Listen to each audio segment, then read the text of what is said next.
പാസില്ലാതെ കക്കൂസ് മാലിന്യം തള്ളിയ വാഹനം പിടിച്ചെടുത്തു.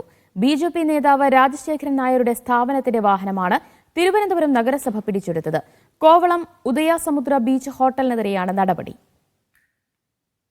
മാലിന്യം നീക്കം ചെയ്യുന്ന വാഹനങ്ങളിൽ നഗരസഭ ഘടിപ്പിച്ച GPS സംവിധാനം വഴിയാണ് അനുവാദമില്ലാത്ത കക്കൂസ് മാലിന്യം നീക്കം ചെയ്യുന്നത് പിടിക്കപ്പെട്ടത്.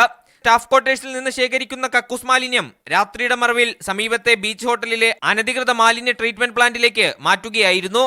രാത്രി വാഹനങ്ങളുടെ അസ്വാഭാവിക നീക്കം GPS സംവിധാനത്തിലൂടെ ശ്രദ്ധയിൽപ്പെട്ട നൈറ്റ് സ്ക്വാഡ് പരിശോധനയിൽ വാഹനം പിടിച്ചെടുത്തു.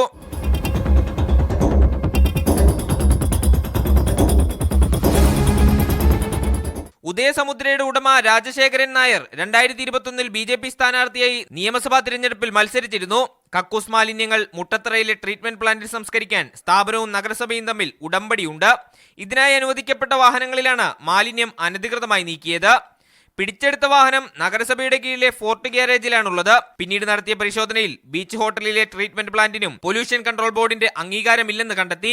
സംഭവത്തിൽ മേയർ നഗരസഭ ആരോഗ്യ വിഭാഗത്തോട് വിശദമായ റിപ്പോർട്ട് തേടിയിട്ടുണ്ട്. മാലിന്യ നിക്ഷേപത്തിനെതിരെ കർശന നടപടിയുണ്ടാകുമെന്നാണ് നഗരസഭ അധികൃതർ വ്യക്തമാക്കുന്നത്. ഉണ്ണി പാലാഴിക്കൊപ്പം മുഹമ്മദ് ആഷിഖ്, മീഡിയ 1, തിരുവനന്തപുരം.